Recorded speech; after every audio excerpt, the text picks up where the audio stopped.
Welcome to the presentation. So the 19th to the 25th of November 2023 is BRAKE, the Road Safety Charities Safety Awareness Week. And this year the theme of that week is speed. Now I'll be doing some presentations during the week, but for people that can't attend those presentations, this is a run through of what I'll be talking about in that presentation. So speed kills is a term that we've often seen. It was a government slogan a number of years ago, but it's too far a simplistic statement to make just on its own. We need to look at things in much more detail to see the detail around speed. So we'll look at some of the stats that are involved around this, and then we'll look at some of the other elements around speed and its impact and how we actually think about speed in terms of either a driver or a rider. So I think it's a given fact that the higher speed, the higher risk of death occurring should you hit someone or run into someone. And as an example of that, the vehicle travelling at 20 miles an hour could stop in time to avoid hitting a child running out 3 car lengths ahead of us. But if that vehicle is just doing 5 miles an hour more, it wouldn't be able to stop in that distance, and it actually would hit that child at doing 18 miles an hour. That's likely to result in a fatality. So a pedestrian hit at 30 miles an hour only has a 20% chance of being killed, which increases to 33% if they're hit at 35 miles an hour.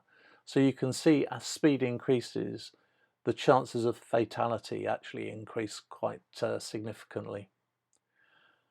Around 2/3 of all crashes that actually occur in which people are killed are on speed limited roads of 30 miles an hour or less.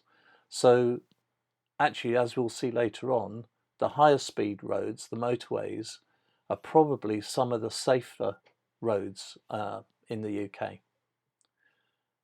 Just be aware that at 30 miles an hour, your vehicle is travelling about 3 car lengths each second. That's about 44 feet in old terminology. So if you're travelling, or the length of 3 cars each second, if you blink, you may fail to see the early warnings of traffic that's stopping in front of you. That glance at brake lights will be missed. And if you glance away to look at something like a sat nav or a mobile device, then you may not see the movement of a child behind a parked car. So it's also worth mentioning that we're talking the distances here in good conditions, so dry roads that have got no leaves on, no mud on, nothing that's going to impact your ability to stop. So, but the difference in good conditions for your stopping distance between 30 miles an hour and 30 miles an hour, 35 miles an hour is actually more than 2 car lengths. The stats show that a 1 mile an hour reduction in average speed would reduce accident frequency by about 6% on urban roads. That's where you've got residential roads as well, with a low average speed. 4% on medium speed urban roads and lower speed rural roads, and 3% on the higher speed urban roads and single carriageways. So you can see that actually it doesn't take much of a reduction in speed to actually increase safety overall. So remembering that, we'll move on to the next slide. Let's look at who speeds. So on 20 mile an hour roads, now we have to remember that recently in Wales, they have reduced the speed limit from 30 miles an hour to 20 miles an hour in most urban areas. Anywhere that there are street lights, which would previously have indicated a 30 mile an hour speed limit, now indicate a 20 mile an hour speed limit in Wales. On 20-mile-an-hour roads, 86% of car drivers exceed the speed limit, and 53% of those exceed this limit by more than 5 miles an hour. On 30-mile-an-hour roads in built-up areas, 54% of car drivers exceed the speed limit, and 20% exceed this speed limit by 5 miles an hour or more. Now think about relating that back to what I said previously about that small reduction can improve road safety and reduce the risk to pedestrians and other vehicles. On a single carriageway 60-mile-an-hour road in a non-built-up area, 9% of drivers speed, but only 1% at 70 miles an hour or more. So as you can see, as it gets higher, the actual amount by which the speed limit is exceeded is reduced. And on motorways, so in non-built-up areas with a 70-mile-an-hour speed limit, 50% of car drivers, that's half of car drivers, exceed the speed limit, with 12% speeding at 80 miles an hour or more. So having looked at who speeds,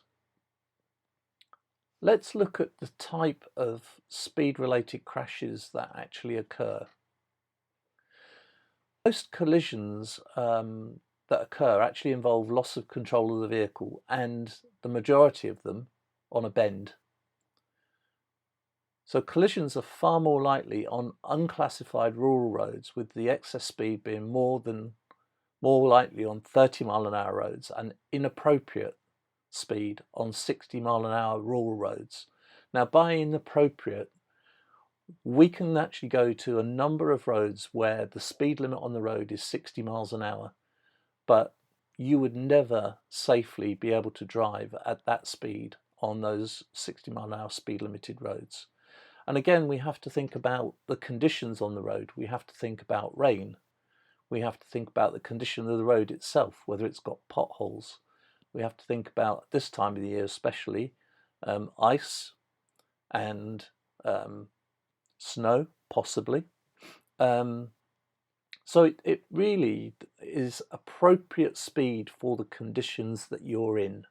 And we have to remember that a speed limit is just that. It's a limit. It's not a target. It is a limit. So moving on from that, who is the most likely to speed? Well, typically, I think most people are aware this is male drivers under 30 years old, and especially under 21 years old. However, from the stats that I've seen recently, this is now being more balanced between male and female drivers. The same sort of age range, but male drivers maybe a bit more, but certainly female drivers are meeting that criteria as well. So car drivers and motorcyclists are more likely to be involved in speed-related collisions than drivers of other vehicles. So that means vans, HGVs. And maybe you could argue that that is because there are a lot more cars and motorcycles on the road than there are HGVs and buses and such like bigger vehicles. But certainly it's the majority are car and motorcyclists. And we have to look at contributory factors to these accidents and incidents. And a lot of it comes down to people that are aggressive in their driving. You know, we've all heard the term about people who get into their car and become a different person. It's almost like a sort of, I must get there really quickly. It's a road, somewhere less than road rage, we should say, but an aggressive attitude toward their driving. Some people think they're invincible, and this, I think, where the younger people come in. They're careless, reckless, in a hurry, and now not so much impaired by alcohol. I think the sort of impaired by alcohol is now more socially unacceptable than it was. So that sort of criteria has reduced somewhat, but is not completely eliminated. Or in a stolen vehicle. Obviously, you know, in some areas, stolen vehicles are quite prevalent. And what we talk about in advanced driving is planning and vision and looking to see as far as we can down the road so that we've got more time to actually plan. So we have to remember that vision is affected by the road layout. It's affected by the weather conditions, rain, sleet, snow, fog, and slippery conditions, especially as we come into the winter. And of course, the other one that's missing from there is we have now had a clock change. So the darker hours are much more prevalent, especially sort of driving to work in the morning, going home from work in the evening. If you are commuting, it's more likely now that you're actually doing that in the dark, and therefore you need to take that into account, because that actually affects your ability to see down the road and to plan your actions when you've got oncoming vehicles. Now, in my winter driving presentation, which is another presentation that I'll be doing soon, we do talk about a little bit about driving in the dark, not looking at the headlights of the vehicles that are actually oncoming to you, because that will dazzle you. So there are techniques that you can use to improve your driving in the dark. So who breaks the speed limits? Well, we've looked at this a little bit previously, but let's have a look at what the research says. So compliant drivers who usually observe speed limits are about 52% of drivers. Moderate speeders who occasionally exceed the speed limit, 33% of drivers. But there are 14% of drivers who are excessive speeders and who routinely exceed the speed limit. However, even the moderate speeders exceed 30-mile-an-hour limits regularly. So, if you're living in an urban area where you have got a lot of 30-mile-an-hour speed limits, you can become a little bit immune to those speed limits, and that's when accidents start to happen. The excessive speeders, they ignore the 30-mile-an-hour speed limits, and often by a very wide margin. So, if you're an excessive speeder, you are really looking for trouble in terms of excessive speed, because drivers who speed are much more likely to be involved in collisions.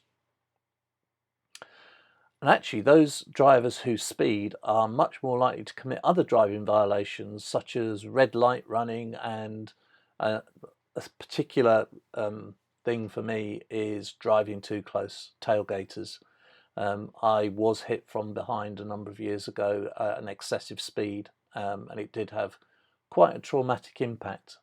You have to think about the impact that you're having with your excessive speeding, and if you are in a collision, because it's not only going to affect you, it's going to affect the people that you've hit, it's going to affect possibly your family, it's going to affect their family, and the actual trauma that it causes is not just limited to the people involved in the actual accident. It can involve people that witness that accident as well, and can have a knock-on effect to causing other people to exceed the speed limit. So I think, we've all been stuck in queues on motorways, or on a road where an accident's happened, and as soon as the traffic starts to move again, people are obviously late, or later than they would have been on their journey, and that's when they can then take that and use that excuse to exceed the speed limit. It's always better to actually arrive at your destination whole, and in good health, than it is to rush and actually get involved in an accident, because it's, like I say, it's going to have a traumatic impact on a number of people, not just the people actually involved in the collision itself. Okay, so the golden rule of speed, and I want this to be the takeaway from this. If you can't absorb all the statistics, this is the one rule that you should remember. You should always drive at a speed where you can stop safely within the distance that you can see to be clear and on your own side of the road. So you should always be thinking about, can I stop within the distance I can see to be clear? Because if you can't, then you are very potentially going to have an accident if something even minor occurs ahead of you. We're going to look at this in a bit more detail now. So we're going to talk about perception, judgment, choosing an appropriate speed, anticipating hazards, looking further ahead, and adjusting your speed. So the speed at which you drive affects your perception and judgment. So it's crucial, absolutely crucial, to choose an appropriate speed that allows you to anticipate hazards. And you've got to do that effectively. You've actually got to plan your driving based on what you can see on the road and the road conditions in which you are driving. Just because you're driving down a road at 60 miles an hour one day does not mean that you can drive that same road at 60 miles an hour the next day if the conditions have changed. And please remember, the faster you drive, the further ahead you've got to look. And this is one of the big contributing factors to accidents. A lot of people do not look far enough ahead when they're trying to plan their drive. Most people are looking at the vehicle in front of them, maybe the vehicle in front of them as well, whereas really what they should do, as I describe it, is you need to put your eyes on full beam. You need to be looking as far down the road as you possibly can. Because the further you look ahead, the more time you have to plan. But the faster you're going, the less time you've got to process, react, and plan your driving based on the information that you're taking in. So remember, stopping distance is not just the actual stopping distance of the car, or how good your brakes are, or how good your tyres are. It's also the time that you've got to react to that. So the time between when you actually see something, you react to it, and then you actually put into a force the plan that you've made. So that time between seeing something and actually reducing your speed, either via taking your foot off the accelerator or using your foot brake. Now, you need to adjust your speed to how well you can see. We've talked about driving in the dark, we talked about driving in rain and sleet, and those are contributory weather factors, but there's also the complexity of the situation and the distance it's going to take you to stop. So the more signs that you're seeing on the road, there is a lot of signage by the side of the road, and it costs a lot of money to actually maintain those signs. They are not there for no reason. And the more signs you're seeing, the more hazards there are on that part of the road. Now, we obviously have got road signs, which are, red for you must do, red triangles for warnings. We have to take into account all of that information that you'll be given by those. But you also have to take into account what the road is telling you. So we've talked about the conditions, but we're also, as we mentioned right at the beginning of this presentation, we're talking about bends, we're talking about hills, we're talking about climbing up hills or down hills, where going downhill will increase the speed of the car, going uphill will reduce the speed of the car, and we have to compensate for that. So you need to take into account the complexity of the situation, and you do that by looking at all of the information that the road is giving you.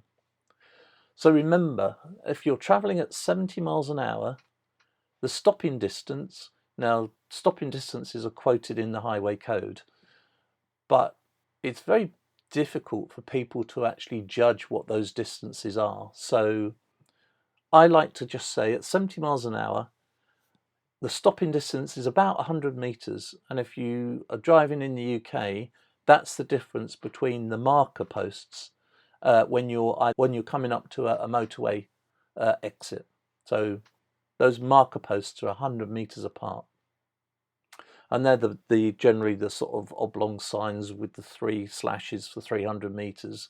You get a repeater at 200 meters and then another one at 100 meters.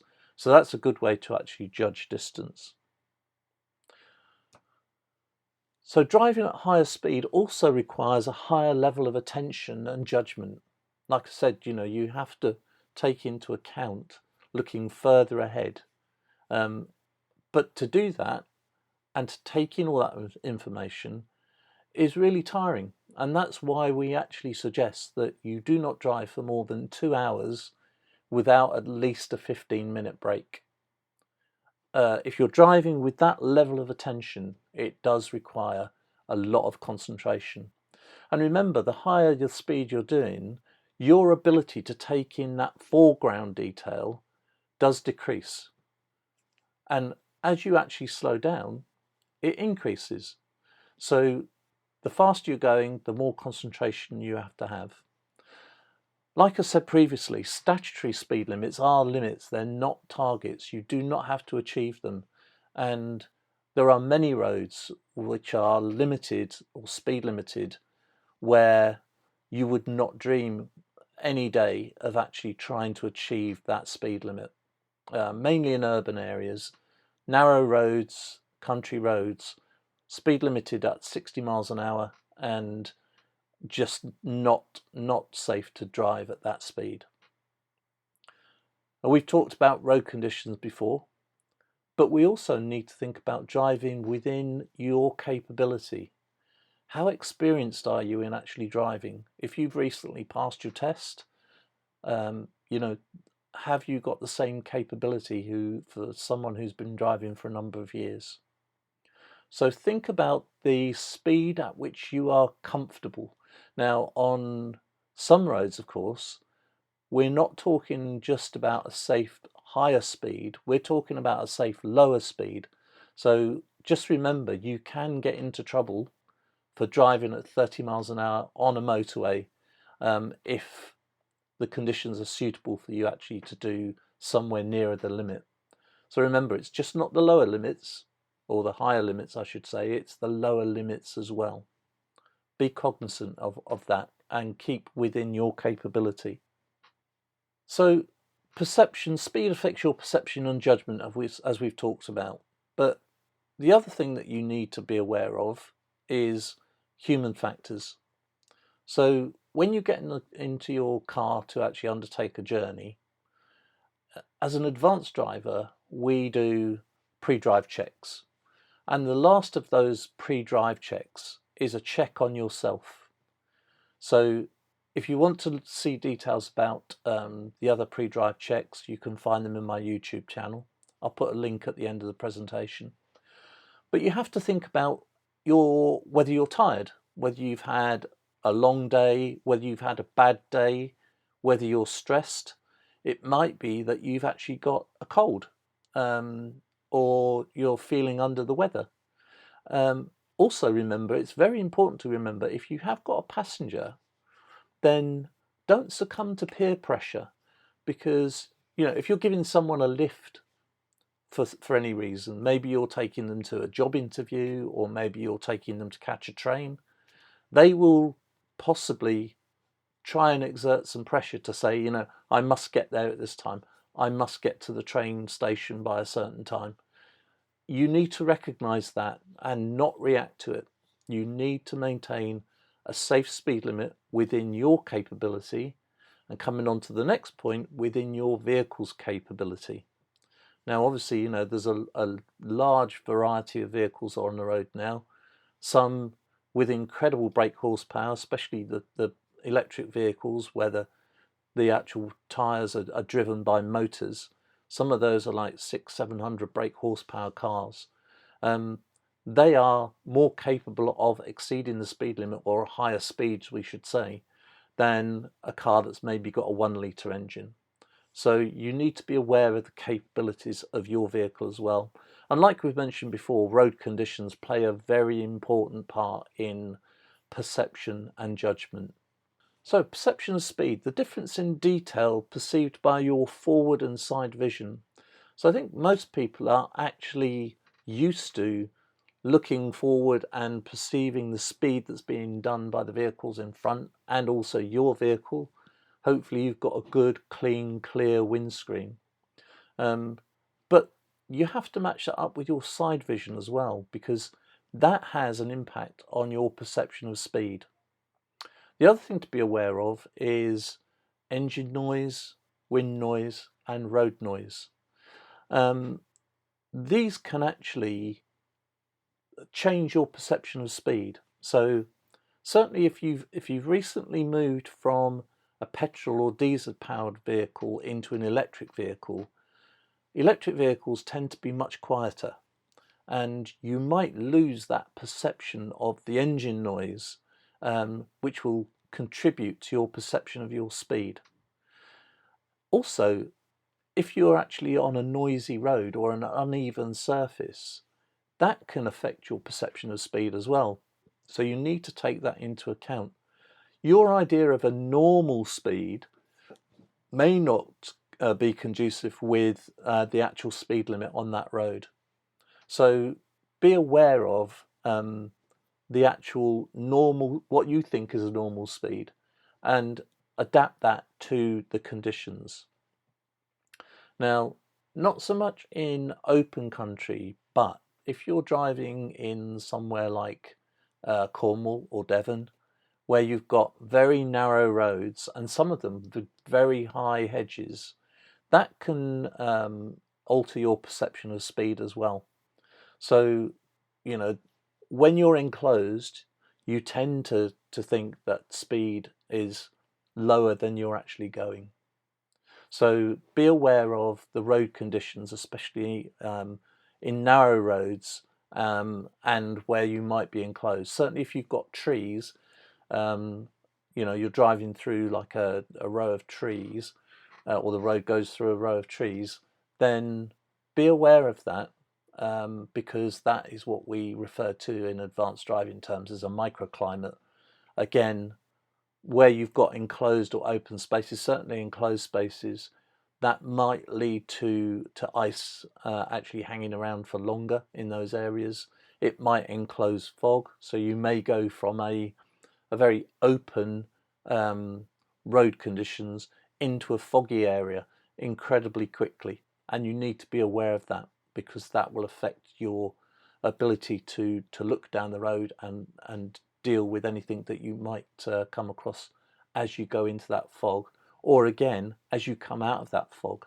So you need to be really aware of those types of road conditions. In addition, if you go into a vehicle that is higher off the ground, that can alter the perception of speed as well. So, if you go onto a vehicle that, maybe you go into a 4x4, perhaps you're on holiday and you hire a 4x4 because you're going off road, that has an impact on your perception of speed. So when you get into a different vehicle, just be aware of adjusting to the speed that that vehicle is capable of. So moving on, now I want to look at distortion of speed, because this is quite a big factor as well, especially if you are quite a regular motorway driver. So on a motorway, the chances are you've been travelling down the motorway at probably somewhere between 60 and 70 miles an hour, hopefully. Or certainly the higher speeds up to the speed limit, which obviously is 70 miles an hour on a motorway, providing there are no roadworks. If you come off the motorway, you are more likely to come into a speed limited area that is 30 or 40, and it may feel to you that you're travelling incredibly slowly. So what you actually need to do is recognise that change in perception, and allow time for you to readjust to the lower speed limits. Now, like we've talked about before, we've talked a lot about the conditions and the weather conditions. So low visibility, again, can distort your perception of speed. And I've just talked a lot about fog, rain, sleet, and darkness. In addition, I've just talked about driving vehicles that you're not used to. If it's smoother, quieter, more powerful, you need to get used to that before you actually allow yourself to develop that idea of a normal speed in that vehicle. So be aware that actually driving different vehicles will give you a different perception of speed. So we come back to speed kills. Well, yes, we've seen that speed does kill, but inappropriate speed contributes to around 12% of all injury collisions reported to the police, 13% of crashes resulting in serious injury, and 24% of collisions that result in death. Now, that includes both excessive speed when the speed limit is exceeded, but also driving or riding within the speed limit when this is too fast for the conditions at the time. And we've examined, poor weather, poor visibility, high pedestrian activity, or complex road conditions. So just be aware that it's not just excessive speed that kills, it's inappropriate speed, which also magnifies other drivers' errors such as driving too close, driving when tired or distracted, or all of these multiply the chances of the types of driving causing an accident. So just think about speed kills, but actually think about inappropriate speed that kills. Now, if you'd like to be made aware of some other driving techniques or examine some of these things that I've talked about in more detail, I've put a link to my YouTube channel below. Hopefully you'll have a visit and it will help you with your driving. But in the meantime, thanks for looking and safe driving.